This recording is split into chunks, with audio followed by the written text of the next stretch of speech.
YouTube, what's going on? BD Wolfgang 1980 here, aka Bezell, the man that's seen the place to be in the QCNC. Happy holidays to all you, to one and all of my fans and friends out there. Welcome to your Lucha Underground review for December 17th, 2014. As usual, I'm doing fine. I hope you are as well. We're getting close to that day. Hopefully Bezell will have something waiting on me next week. If not, life goes on. At the end of the day, it's for the kiddies, not for old cats like me. Let's get down to your review. Thanks for joining us. Show starts off. We're going right to the temple. Now in the temple, the ring is full of luchadors. Matt Striker and Vampiro go down the line and say that they've all been summoned in the ring by Dario Cueto. The luchadors were Phoenix, Big Rick, King Cuerno, Drago, Superfly, Prince Puma, Son of Havoc, El Mariachi Loco, Mascarita Sagrada, and Pentagon Jr.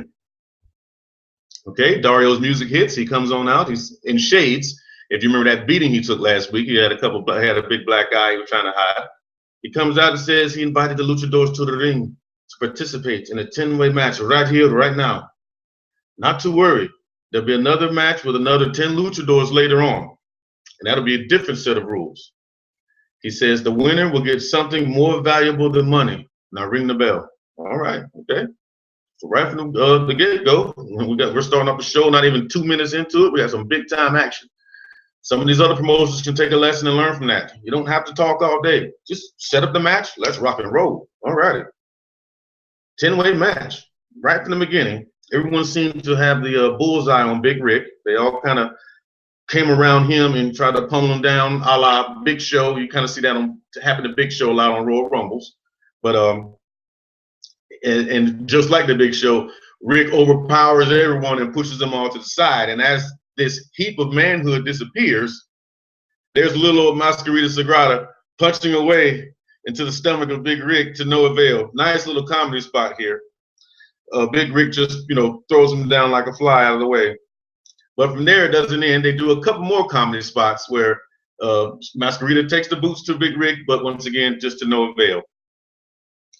The action picks up. Now from here, we get a flurry or a round robin of springboard drop kicks, pretty much almost from every competitor, most hitting Big Rick. From there, it turns into a spot fest outside. Let's see who can do the best over the top springboard, plancha, or suicide dive. But it was still good action. But it did become a spot fest a little bit. Havoc and Puma start to work together in the ring as some of the other competitors are outside still reeling from the suicide dives and things like that. I'll tell you what, guys, this Son of Havoc, and I mentioned this before, he's a good worker as far as his flips and tumbles and stuff like that. Man, he had some really nice moves that he was showing off when it became just him and Puma one-on-one. From there, let's see, Rick does get back involved. He starts to hold his own with the power game. But he gets double teamed again. It seems like that was the way they were neutralizing Rick. Now we all know Rick is not a luchador, and you're going to have to be able to work with that and sell that accordingly. And they did just that. They pretty much, whenever Rick was mounting a comeback, the other luchadors would double team him, eliminate him for a while, go back to messing around and fighting each other. Now let me also mention super hot crowd, definitely into it. Machete, Danny Trejo, he's back in the house again tonight. Let's get going here. Now, we have a few other spots of note. We did get a nice variation of a Tower of Doom. Havoc hit a magnificent shooting star press, very nicely done. We got a very nice moonsault from Superfly. King Cuerno hit the thrill of the hunt on Drago for a 2 count. Now, guys, I mean, as you can see, this is one of those where it was like, man, how do I review this? How do I give you guys the play-by-play, let you know at least what's going on? There's so much action, but I hope I'm doing well. He hits Drago with the thrill of the hunt for a 2 count. From there, Mascarita, he comes in, gets up on this. He gets a little bit of it. Hits a nice Canadian destroyer on Pentagon Jr. That's right, a Canadian destroyer from the little man. It was awesome. We get double suicide dives outside. Havoc hit a nice back handspring corkscrew over the top rope. Now, a little bit more action goes on, but let's get down to your finish because, like I said, there was so much to write here. The finish comes when Puma and Phoenix they're going at it, and all the other men are still outside reeling from some earlier spots. Phoenix drops Puma with a modified tombstone. He gets the 1, he gets the 2, he gets the 3. Awesome opener. I mean, this is like pay-per-view quality opener here. Get the blood going. You know, I'm sitting down, I'm writing, you know, I get my usual chair, my usual position to write my notes, and it was hard to do that. I kept sitting up. I can't write standing up, but I was just getting into it. That's how you open up a wrestling show. Let's continue. So your first winner was Phoenix. From there, we go to a break, we come back. The ring is loaded again. 10 more luchadors and a luchadora, and you know who she is. They're in the ring ready to go. Let's name your competitors. You have Mil Muertes, you got Castro, Cisco, and Vale, who was the new guy from last week. We're going to call them the Crew. I believe that's what Matt Striker called them. We're going to call them the Crew. We had Pimpinella. She came out there again. Sexy Star, Johnny Mundo, Ricky Mandel. I think we only saw him once before. Famous B, and Chavo comes out last with music and fanfare and everything else. Dario Cueto announces that this will be a battle royal match. Feet hit the floor, you're out. All the way down till we get one winner. Okay, bell rings right from the start. Sexy Star, before the bell rings, Sexy Star jumps off the turnbuckle off the top, goes after Chavo, taking the fight to him. Obviously, they have to get in the ring before the bell rings, before the bell, because this is a battle royal. You don't want to be on the feet outside. So they get inside, the action starts. They show that mysterious woman again, who we've seen now probably for the past month. She's in the audience, just staring ominously, looking down at the action. Who does she work for? Who is she scouting for? Only time will tell, but she was there. Right from the start, Famous B gets eliminated quick. He gets eliminated by Pimpinella. From there, Ricky Mandel gets tossed out by Cisco and Castro in Vale, or the Crew, as I just said. From there, Mil Muertes throws Pimpinella out.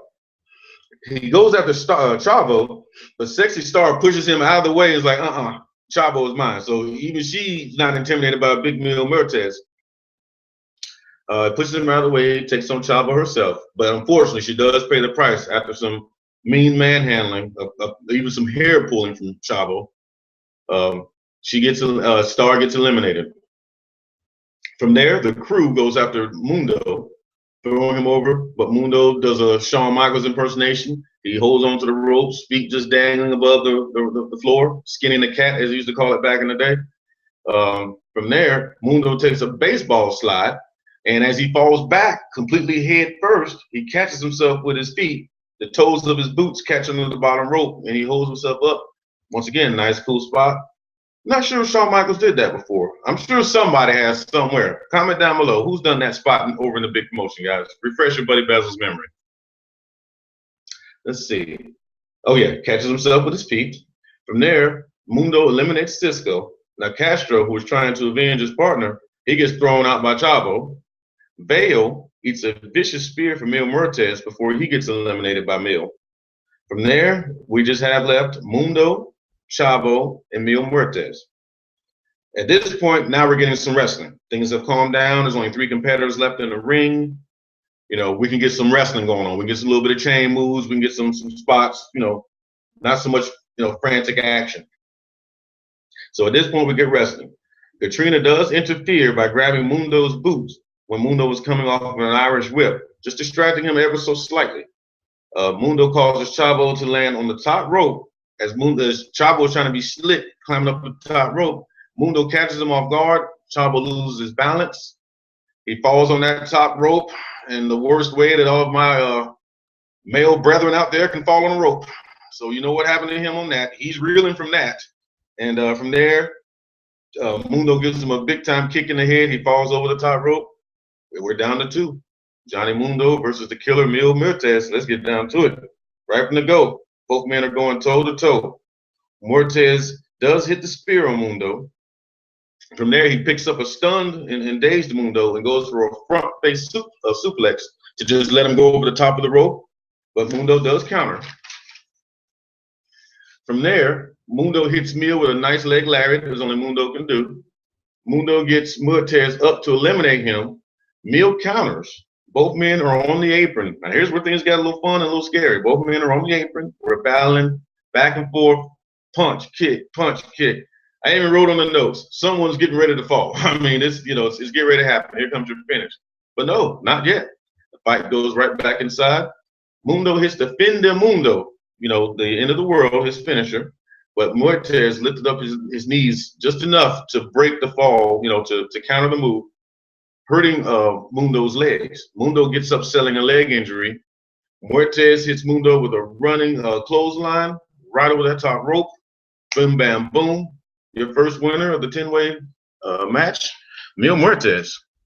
And once again, I'm just a fan. I didn't write the ABCs or the book of wrestling or how to run a wrestling show or promotion. But you start off with action like that, 2 pages of notes, of action to start the show off with. Thank you. But your winner, Mil Muertes. What a heck of a battle.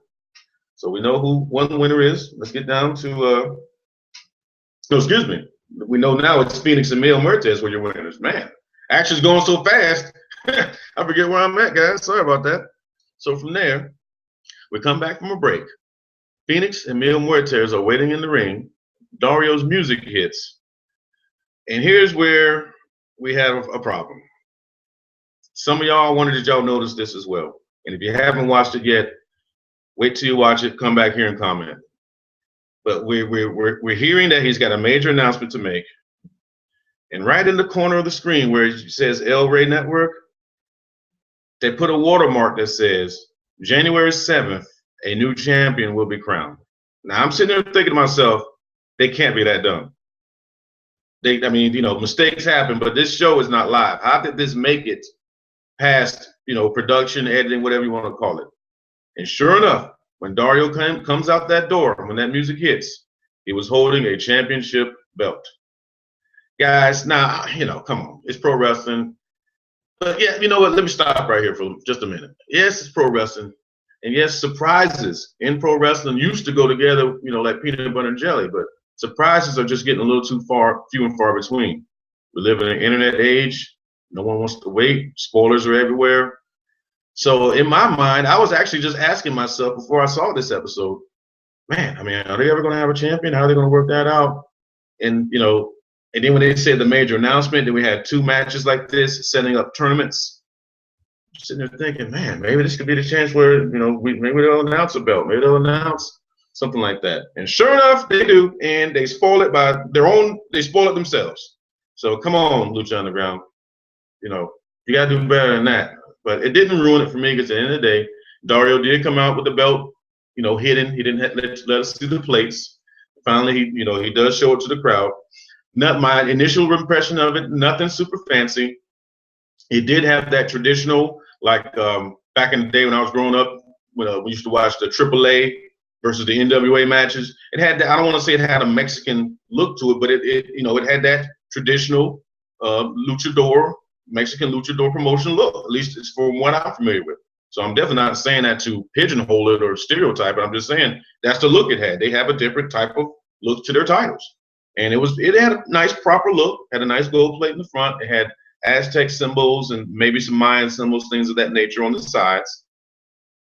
It'll work at the end of the day. Do you watch wrestling for belts or do you watch wrestling for good time action and some good gimmicks mixed in? Because that's what I watch it for.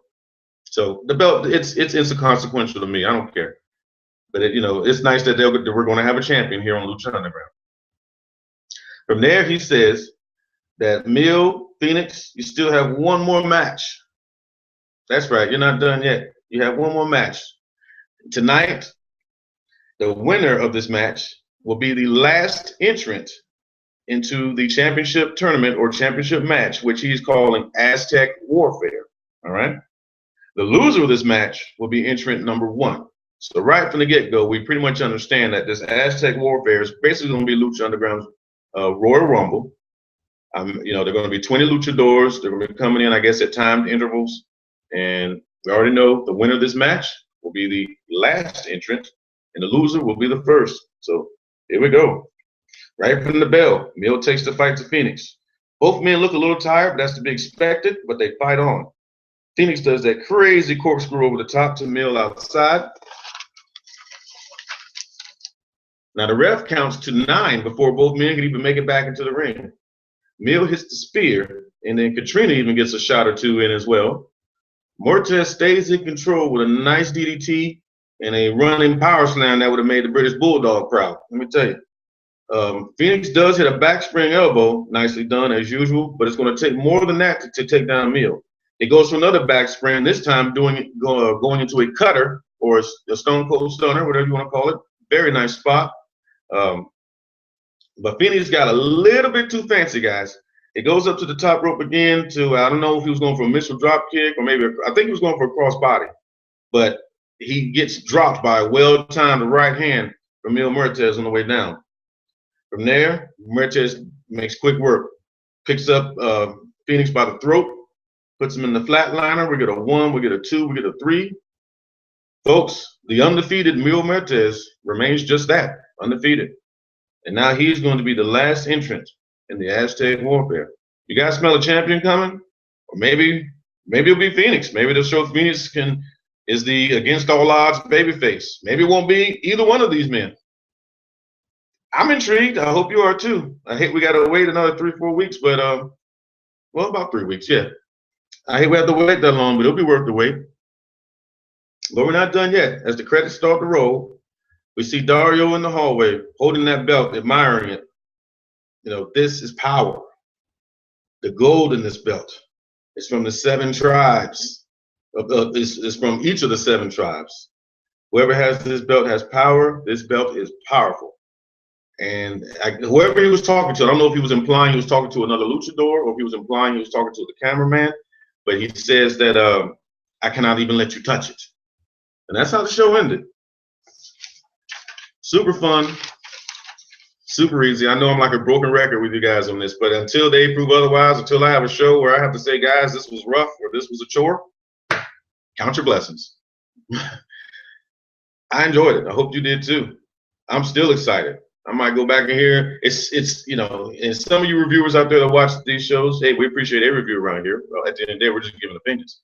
But you know what it's like. You want to sit back and just watch a show sometimes. And sometimes I'll watch something and I'll say, no, I'm not going to review this. I'm not going to review this. Next thing you know, I'm reviewing it because I just want to talk to you guys and gals, and I just like to interact with you. And so I might have to go back and watch this again. No pen, no paper in hand. Sit back, have a good time. Speaking of which, I want you all to do that. I want you to go out there and have a good day. We're getting one step closer to the weekend. Definitely check back here. Don't be shy. Comment. You got a question or just want to say, hey, Bezell, happy holidays? Go ahead, comment. I respond to all comments. Share, like, subscribe. Don't be shy. Tell a friend about this channel now. We've grown this channel in less than 3 months. We're getting hundreds of views on some of these videos every week, and I thank each and every one of you. So don't be shy. Tell a friend. I'll try to figure out if there's anything on the TNA front as far as giving you some updates. But speaking of TNA front, that January 7th, that's going to be a good night for us wrestling fans. We're going to have a champion will be crowned from 8 to 9 on El Rey Network. Then from 9 to 11, live on Destination America. I'm going to be watching some Total Nonstop action with their first episode, their reboot, and Bobby Lashley and Rude in the main event for the title. So January 7th, couldn't get here fast enough for me, and I know not fast enough for some of you too. But till we meet again, be good to one another now, and have a happy holidays. I'll see you again soon. Till then, Bezell is out, and be safe, everyone. Peace.